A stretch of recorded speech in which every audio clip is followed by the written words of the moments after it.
In the beginning was nothing, a void, empty. We would call it the nothing. And from one thought, from one gesture, from one point, like the Big Bang, a fabric is created. And then from one word, everything emanates. The fabric of time and space, and everything becomes imminent. Let's hold on for a second, though. Let's look at this moment that we're looking at. What we have here is in the beginning, God is looking upon the void of nothing, alone in himself. He reflects in himself, much like the id that we have inside of ourselves. Inside of ourselves, you have a person you talk to, it's yourself. Well, there's a secret. It's not really actually yourself. It's one of these entities, an echo of things that started from here, that echo in each galaxy, that echoes in each solar system that does bring about life, I believe. And let's see if I can show you a glimpse of what I'm talking about. As you see this exploding, it really looks like a firework, and you can see all the sparks that are all with it, and each one of those sparks that are emanating out of that is preceded by 1,000 sparks in that direction somewhat, and it's going in all directions. And it's also followed by more. And you saw a moment ago in the animation how the explosion took off whenever the vacuum of space sucked everything out and pulled everything out to give the void a substance, the fabric, the lattice of space. But let's look before this moment esoterically, if we will. God in his loneliness looked inside himself. This in Gnosis is actually looked at as being the entity Sophia. And the entity Sophia has a duality to herself also. She is Sophia, but then she is also Baphomet. If you look up Sophia, its transliteration, its polar opposite would actually be this entity Baphomet, and it's something that the ancient Templars had taken in through Gnosis that became a bad thing that got wiped out, along with a lot of all the witchcraft and all the other thoughts that weren't this one exact train of thought. People didn't want it to be anything other than this one train of thought, but clearly there are a lot of train of thoughts. In fact, what I'm telling you now is that this is one dimension that God created, that this is a thought, and whenever he, and inside of himself, let's say with Sophia, Mother Nature, with her, he thinks about possibilities of creation. And in these possibilities of creation, with the banter of himself in his mind of what should happen, as if bantering with a person who is personified with him, Sophia. This is your Holy Spirit that we've denied, but we won't get into that just yet. The essence of her, she would be known as his better half, for he has a worse half. But as all things can, in his mind, he thinks of the possibilities that don't work out making a universe and the ones that do work out making a universe. Clearly, this is the yin and yang of thoughts in there, and he dwells in the ones that do.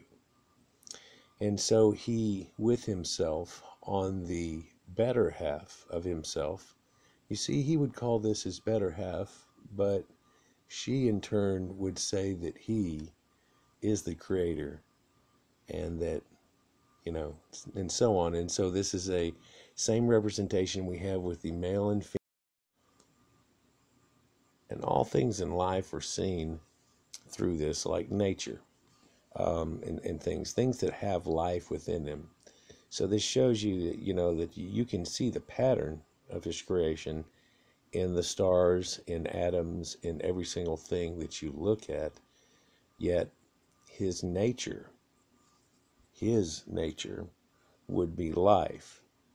And so it creates life. And this is where we come from.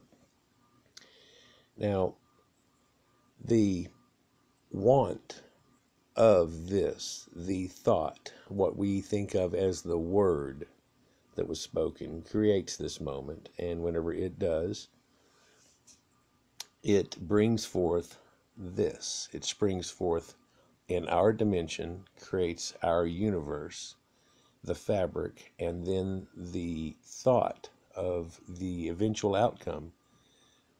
There's the string theory of many, many dimensions. We live in this one, and this one is a special one to him, as all are, but this is a special one to him, apparently. And you can think about, hey, we make up our own little worlds, and what do? This is God thinking about a universe. We can't quite grasp this, but in doing so, he thinks of a way that it all works out fantastically and turns out like this, and it turns out like that, and it turns out like this, and it turns out like that, and it turns out, and of course she, himself, entity, id, Sophia, is wisdom. Sophia is wisdom. Philosophia is the philosophy, and that's the love of wisdom. So, in his wisdom with Sophia, he creates this world that we live in, this universe that we have, and this universe spawns forth life. Later, at first, what it's doing is creating the universe and its fabric and spreading itself out, and each spark you see is going to be in itself a giant gas area, and then the gas areas congeal and become galaxies. But let's look. This is the metaphoric child that he creates within himself, Sophia. And each spark you see is going to become a gas nebula area, the formation. Hopefully you can see it here. There's a grid going on basically all over. You can pretty much see it pretty much on the right better. And then in the bottom left-hand corner area, there's a snowflake or a star. Now that, of course, is a hex pattern. And then over here at the right, if you look at the grids, they all are a hex pattern, but it's really a cube. And then there's also a 3D lattice to this. Now, this is two lines, i.e. the front and back of a fabric that has a thickness to it. Each one of these cubes is going to be equal to, you could fit our 5 local galaxies and us inside of each one of these areas in concept. And this is all fixing to spread out, top layer up, bottom layer down. At the same moment, every one of those cubes is going to expand. And it starts off slow, but then it rapidly does. Very much like one of those little geodesic balls you get together, and then you open up, how it snaps, and this suction causes everything to explode out and emanate out of the firework of God. So this matrix that we see over on the right-hand side, this grid, it's what we call a matrix. Here's the irony of everything, irony in everything, isn't there? It's womb, or matrix is the word for womb in Hebrew, pretty much. I mean, you can look this up. The matrix is what quite a few old cultures kind of refer to it, and it's the lingam in India, in It's the female essence of what God, the snowflake over there, is fixing to, if you will, ejaculate into. He's going to cause the life to happen and everything. So this is the essence of the starting of everything. Again, here at the moment of inception, everything happens, and you can see the sparks emanating from that, and the ripple effect coming off of it, and then it takes off from the suction of the galaxies, or a suction of the universe, pulling each one of these sparks, and each one of these sparks that you see is burning off smoke, which I guess there's your dark matter. And of course, all the smoke in the galaxies, whenever you try to look through them and you can't really see it as light, and everything that's not lit up is dark matter. All of this here in this dark matter helps propel things into a point that each one of these sparks envelopes and turns itself out into a gaseous giant that, again, it's a gaseous nebula, but it's not the size of the nebulas that we know. This thing is, what we're looking at here is unfathomably large. The normal nebulas that you see would be the size of one of those stars, that like the dot right in the center of the bottom there.